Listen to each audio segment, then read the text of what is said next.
ಇದೀಗ ಪದ್ಮಲತಾ ಮೂಳೆಯನ್ನ ತೆಗೆಯೋದಕ್ಕೆ ಅಂದ್ರೆ ಅಸ್ಥಿಪಂಜರವನ್ನ ಹೊರ ತೆಗೆಯೋದಕ್ಕೆ ಆ ಕುಟುಂಬಸ್ಥರು ಒಪ್ಪಿಗೆ ಕೊಟ್ಟಿದ್ದಾರೆ ಅಂತ ಹೇಳಲಾಗ್ತಾ ಇದೆ.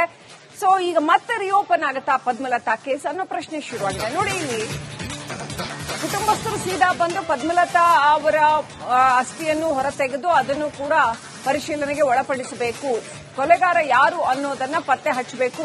39 ವರ್ಷ ಹಳೆಯ ಪ್ರಕರಣವಾದರೂ ಕೂಡ ಅದರಲ್ಲಿ ಯಾರು ಕೊಲೆಗಾರ ಅನ್ನೋದು ಇನ್ನೂ ಕೂಡ ಗೊತ್ತಾಗಿಲ್ಲ. ಹಾಗಾಗಿ ಆ ಕೇಸನ್ನ ರಿಓಪನ್ ಮಾಡಬೇಕು ಅಂತ ಅವರ ಕುಟುಂಬಸ್ಥರು ಬಂದು ಕೇಳ್ಕೊಳ್ತಾ ಇದ್ದಾರೆ.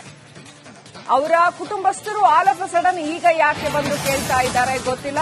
ಈಗ ನಮಗೆ SIT ಮೇಲೆ ನಂಬಿಕೆ ಇದೆ, ಹಾಗಾಗಿ ಈಗ ಕೇಳ್ತಿದೀವಿ ಅಂತ ಅವ್ರು ಹೇಳ್ತಾ ಇರೋದನ್ನ ಗಮನಿಸಿದ್ವಿ. ಯಾರು ಹೇಳಿಲ್ಲ, ನಾವೇ ಬಂದಿದ್ದೀವಿ ಅಂತ ಪದ್ಮಲತಾ ಕುಟುಂಬಸ್ಥರು, ಪದ್ಮಲತಾ ಅವರ ಸಹೋದರಿ ಈಗಷ್ಟೇ ಮಾಧ್ಯಮಗಳಿಗೆ ಮಾತನಾಡಿದ್ರು. ಮತ್ತೆ ಬಂದು ಆಫೀಸರ್ ಬರೋಡಾತಿ ಮರ್ಜಿ ಕೊಟ್ಟೆ ಮಾತಾಡ್ತಾರೆ. ಇದು ಮಾತಾಡ್ತೀರಾ ಅಥವಾ ಇಲ್ಲ ಮತ್ತೆ ಬಂದು ಆಫೀಸರ್ ಬರೋಡಾತಿ ಮರ್ಜಿ ಕೊಟ್ಟೆ ಮಾತಾಡ್ತಾರೆ. ಇದು ಇನ್ನಷ್ಟು ಅಪ್ಡೇಟ್ ಪಡ್ಕೊಳ್ಳೋಣ. ನಮ್ಮ ಪ್ರತಿನಿಧಿ ದಿನೇಶ್ ಲೈವ್ ಕನೆಕ್ಟ್ ಆಗಿದ್ದಾರೆ. ದಿನೇಶ್, ಪದ್ಮಲತಾ ಪ್ರಕರಣಕ್ಕೆ ಸಂಬಂಧಪಟ್ಟಂತೆ ಅವರ ಕುಟುಂಬಸ್ಥರು ಈಗ SITಯ ಮುಂದೆ ಬಂದು ಅದನ್ನು ಕೂಡ ಶೋಧ ಮಾಡಿ ಅಂತ ಹೇಳ್ತಾ ಇದ್ದಾರೆ. ಸೊ ಈಗ ಈ ಸಂದರ್ಭದಲ್ಲಿ ಮುಂದೆ ಬಂದು ಅದನ್ನ ಅಸ್ಥಿಯನ್ನ ಹೊರತೆಗಿಬೇಕು ಅಂತ ಹೇಳುವುದಕ್ಕೆ ಏನು ಕಾರಣ ಅಂತ ಏನಾದ್ರೂ ಹೇಳಿದ್ರ, ಅಥವಾ ಅವ್ರಿಗೆ ಯಾರಾದ್ರೂ ಈ ಮಾಸ್ಕ್ ಮ್ಯಾನ್ ಸಂಪರ್ಕ ಏನಾದ್ರೂ ಇತ್ತ, ಆತ ಏನಾದ್ರೂ ತೆಗೆಯೋಕೆ ಹೇಳಿದ್ನ, ಯಾವ ಕಾರಣಕ್ಕೋಸ್ಕರ ಈಗ ಇಷ್ಟು ವರ್ಷ ಇಲ್ಲದೆ ಈಗ all of a sudden Padmalatha ಶವದ ಶೋಧ ಕಾರ್ಯ ಕೂಡ ಆಗಬೇಕು ಅಂತ ಹೇಳ್ತಾ ಇದ್ದಾರೆ. ಮತ್ತೆ SIT ಈ ಪದ್ಮಲತಾ ಕೇಸನ್ನ ರಿಓಪನ್ ಮಾಡತ್ತಾ?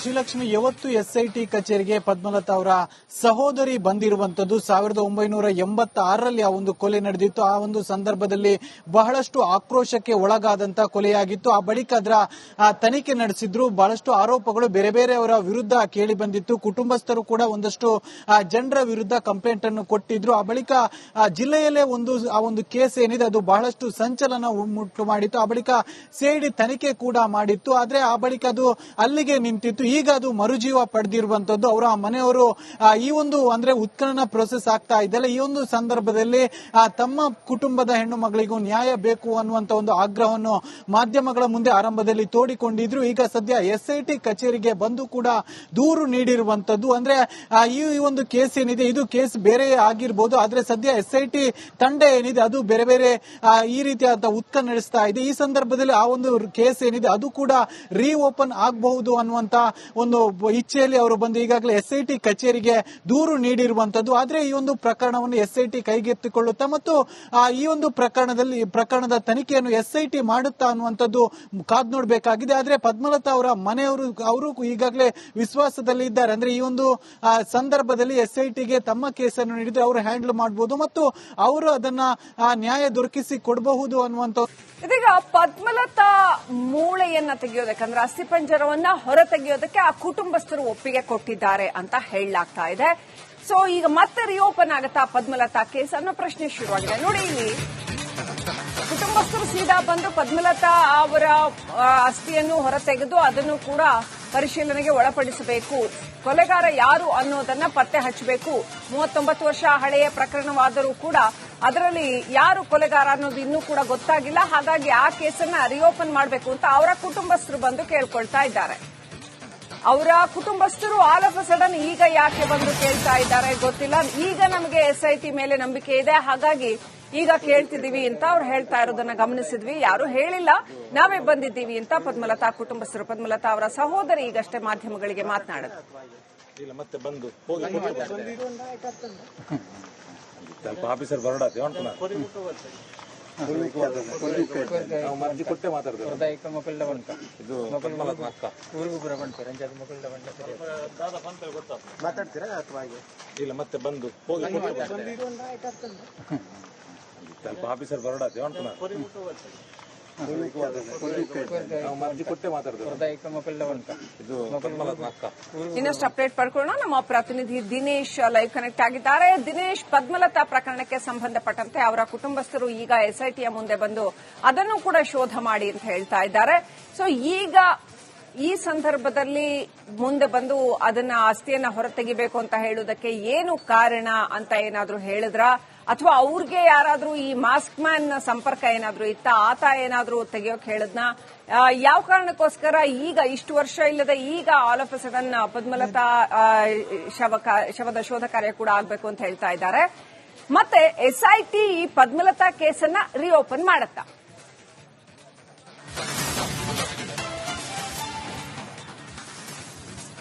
ಶ್ರೀಲಕ್ಷ್ಮಿ, ಯಾವತ್ತು ಎಸ್ಐಟಿ ಕಚೇರಿಗೆ ಪದ್ಮಲತಾ ಅವರ ಸಹೋದರಿ ಬಂದಿರುವಂತದ್ದು 1986ರಲ್ಲಿ ಆ ಒಂದು ಕೊಲೆ ನಡೆದಿತ್ತು. ಆ ಒಂದು ಸಂದರ್ಭದಲ್ಲಿ ಬಹಳಷ್ಟು ಆಕ್ರೋಶಕ್ಕೆ ಒಳಗಾದಂತ ಕೊಲೆಯಾಗಿತ್ತು. ಆ ಬಳಿಕ ಅದರ ತನಿಖೆ ನಡೆಸಿದ್ರು. ಬಹಳಷ್ಟು ಆರೋಪಗಳು ಬೇರೆ ಬೇರೆಯವರ ವಿರುದ್ಧ ಕೇಳಿ ಬಂದಿತ್ತು. ಕುಟುಂಬಸ್ಥರು ಕೂಡ ಒಂದಷ್ಟು ಜನರ ವಿರುದ್ಧ ಕಂಪ್ಲೇಂಟ್ ಅನ್ನು ಕೊಟ್ಟಿದ್ರು. ಆ ಬಳಿಕ ಜಿಲ್ಲೆಯಲ್ಲೇ ಆ ಒಂದು ಕೇಸ್ ಏನಿದೆ ಅದು ಬಹಳಷ್ಟು ಸಂಚಲನ ಉಂಟು ಮಾಡಿತ್ತು. ಆ ಬಳಿಕ ಸಿಐಡಿ ತನಿಖೆ ಕೂಡ ಮಾಡಿತ್ತು. ಆದ್ರೆ ಆ ಬಳಿಕ ಅದು ಅಲ್ಲಿಗೆ ನಿಂತಿತ್ತು. ಈಗ ಅದು ಮರುಜೀವ ಪಡೆದಿರುವಂತದ್ದು. ಅವರ ಮನೆಯವರು ಈ ಒಂದು ಅಂದ್ರೆ ಉತ್ಖನನ ಪ್ರೊಸೆಸ್ ಆಗ್ತಾ ಇದೆಯಲ್ಲ, ಈ ಒಂದು ಸಂದರ್ಭದಲ್ಲಿ ತಮ್ಮ ಕುಟುಂಬದ ಹೆಣ್ಣು ಮಗಳಿಗೂ ನ್ಯಾಯ ಬೇಕು ಅನ್ನುವಂತ ಒಂದು ಆಗ್ರಹವನ್ನು ಮಾಧ್ಯಮಗಳ ಮುಂದೆ ಆರಂಭದಲ್ಲಿ ತೋಡಿಕೊಂಡಿದ್ರು. ಈಗ ಸದ್ಯ ಎಸ್ಐಟಿ ಕಚೇರಿಗೆ ಬಂದು ಕೂಡ ದೂರು ನೀಡಿರುವಂತದ್ದು. ಅಂದ್ರೆ ಈ ಒಂದು ಕೇಸ್ ಏನಿದೆ ಇದು ಕೇಸ್ ಬೇರೆ ಆಗಿರ್ಬೋದು, ಆದ್ರೆ ಸದ್ಯ ಎಸ್ಐಟಿ ತಂಡ ಏನಿದೆ ಅದು ಬೇರೆ ಬೇರೆ ಈ ರೀತಿಯಾದ ಉತ್ಖನನ ನಡೆಸ್ತಾ ಇದೆ. ಈ ಸಂದರ್ಭದಲ್ಲಿ ಆ ಒಂದು ಕೇಸ್ ಏನಿದೆ ಅದು ಕೂಡ ರೀಓಪನ್ ಆಗಬಹುದು ಅನ್ನುವಂತ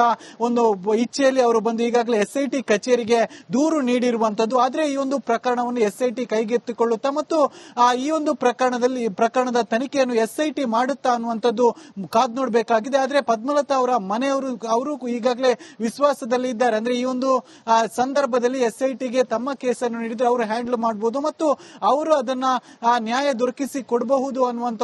ಇದೀಗ ಪದ್ಮಲತಾ ಮೂಳೆಯನ್ನ ತೆಗೆಯೋದಕ್ಕೆ ಅಂದ್ರೆ ಅಸ್ಥಿಪಂಜರವನ್ನ ಹೊರ ತೆಗೆಯೋದಕ್ಕೆ ಆ ಕುಟುಂಬಸ್ಥರು ಒಪ್ಪಿಗೆ ಕೊಟ್ಟಿದ್ದಾರೆ ಅಂತ ಹೇಳಲಾಗ್ತಾ ಇದೆ. ಸೊ ಈಗ ಮತ್ತೆ ರಿಓಪನ್ ಆಗತ್ತಾ ಪದ್ಮಲತಾ ಕೇಸ್ ಅನ್ನೋ ಪ್ರಶ್ನೆ ಶುರುವಾಗಿದೆ. ನೋಡಿ, ಇಲ್ಲಿ ಕುಟುಂಬಸ್ಥರು ಸೀದಾ ಬಂದು ಪದ್ಮಲತಾ ಅವರ ಅಸ್ಥಿಯನ್ನು ಹೊರತೆಗೆದು ಅದನ್ನು ಕೂಡ ಪರಿಶೀಲನೆಗೆ ಒಳಪಡಿಸಬೇಕು, ಕೊಲೆಗಾರ ಯಾರು ಅನ್ನೋದನ್ನ ಪತ್ತೆ ಹಚ್ಚಬೇಕು.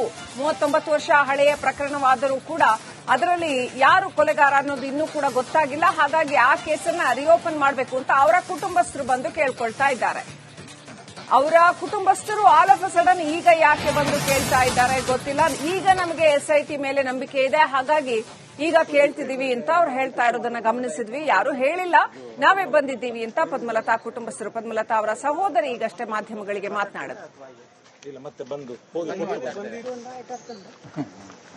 ಸ್ವಲ್ಪ ಆಫೀಸರ್ ಬರೋಡಾತಿ ನಾವು ಅರ್ಜಿ ಕೊಟ್ಟೆ ಮಾತಾಡ್ತೇವೆ. ಇದು ಪದ್ಮಲತಾ ಅಕ್ಕ. ಮಾತಾಡ್ತೀರಾ ಅಥವಾ ಇಲ್ಲ ಮತ್ತೆ ಬಂದು ಹೋಗಿ ಸ್ವಲ್ಪ ಆಫೀಸರ್ ಬರೋಡಾತಿ ನಾವು ಅರ್ಜಿ ಕೊಟ್ಟೆ ಮಾತಾಡ್ತೇವೆ. ಇದು ಪದ್ಮಲತಾ ಅಕ್ಕ. ಇನ್ನಷ್ಟು ಅಪ್ಡೇಟ್ ಪಡ್ಕೊಳ್ಳೋಣ. ನಮ್ಮ ಪ್ರತಿನಿಧಿ ದಿನೇಶ್ ಲೈವ್ ಕನೆಕ್ಟ್ ಆಗಿದ್ದಾರೆ. ದಿನೇಶ್, ಪದ್ಮಲತಾ ಪ್ರಕರಣಕ್ಕೆ ಸಂಬಂಧಪಟ್ಟಂತೆ ಅವರ ಕುಟುಂಬಸ್ಥರು ಈಗ ಎಸ್ಐಟಿಯ ಮುಂದೆ ಬಂದು ಅದನ್ನು ಕೂಡ ಶೋಧ ಮಾಡಿ ಅಂತ ಹೇಳ್ತಾ ಇದ್ದಾರೆ. ಸೊ ಈಗ ಈ ಸಂದರ್ಭದಲ್ಲಿ ಮುಂದೆ ಬಂದು ಅದನ್ನ ಆಸ್ತಿಯನ್ನ ಹೊರತೆಗಿಬೇಕು ಅಂತ ಹೇಳುವುದಕ್ಕೆ ಏನು ಕಾರಣ ಅಂತ ಏನಾದ್ರೂ ಹೇಳಿದ್ರ, ಅಥವಾ ಅವ್ರಿಗೆ ಯಾರಾದ್ರೂ ಈ ಮಾಸ್ಕ್ ಮ್ಯಾನ್ ಸಂಪರ್ಕ ಏನಾದ್ರೂ ಇತ್ತ, ಆತ ಏನಾದ್ರೂ ತೆಗೆಯೋಕ್ ಹೇಳಿದ್ನ? ಯಾವ ಕಾರಣಕ್ಕೋಸ್ಕರ ಈಗ ಇಷ್ಟು ವರ್ಷ ಇಲ್ಲದೆ ಈಗ all of a sudden Padmalatha ಶವದ ಶೋಧ ಕಾರ್ಯ ಕೂಡ ಆಗ್ಬೇಕು ಅಂತ ಹೇಳ್ತಾ ಇದ್ದಾರೆ. ಮತ್ತೆ ಎಸ್ಐಟಿ ಈ ಪದ್ಮಲತಾ ಕೇಸನ್ನ ರಿಓಪನ್ ಮಾಡತ್ತಾ?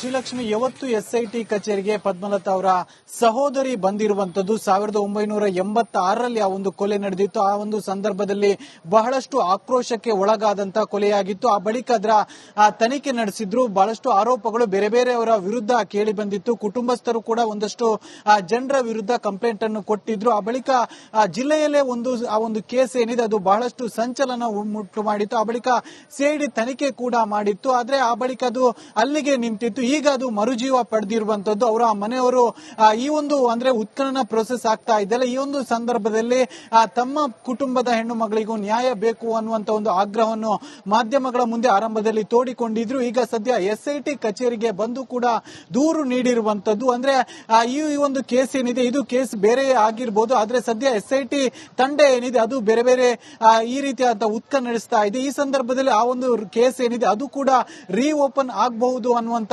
ಒಂದು ಇಚ್ಛೆಯಲ್ಲಿ ಅವರು ಬಂದು ಈಗಾಗಲೇ SIT ಕಚೇರಿಗೆ ದೂರು ನೀಡಿರುವಂತದ್ದು. ಆದ್ರೆ ಈ ಒಂದು ಪ್ರಕರಣವನ್ನು SIT ಕೈಗೆತ್ತಿಕೊಳ್ಳುತ್ತಾ ಮತ್ತು ಈ ಒಂದು ಪ್ರಕರಣದ ತನಿಖೆಯನ್ನು SIT ಮಾಡುತ್ತಾ ಅನ್ನುವಂಥದ್ದು ಕಾದ್ ನೋಡಬೇಕಾಗಿದೆ. ಆದ್ರೆ ಪದ್ಮಲತಾ ಅವರ ಮನೆಯವರು ಈಗಾಗಲೇ ವಿಶ್ವಾಸದಲ್ಲಿ ಇದ್ದಾರೆ. ಅಂದ್ರೆ ಈ ಒಂದು ಸಂದರ್ಭದಲ್ಲಿ SITಗೆ ತಮ್ಮ ಕೇಸನ್ನು ನೀಡಿದ್ರೆ ಅವರು ಹ್ಯಾಂಡಲ್ ಮಾಡಬಹುದು ಮತ್ತು ಅವರು ಅದನ್ನ ನ್ಯಾಯ ದೊರಕಿಸಿ ಕೊಡಬಹುದು ಅನ್ನುವಂಥ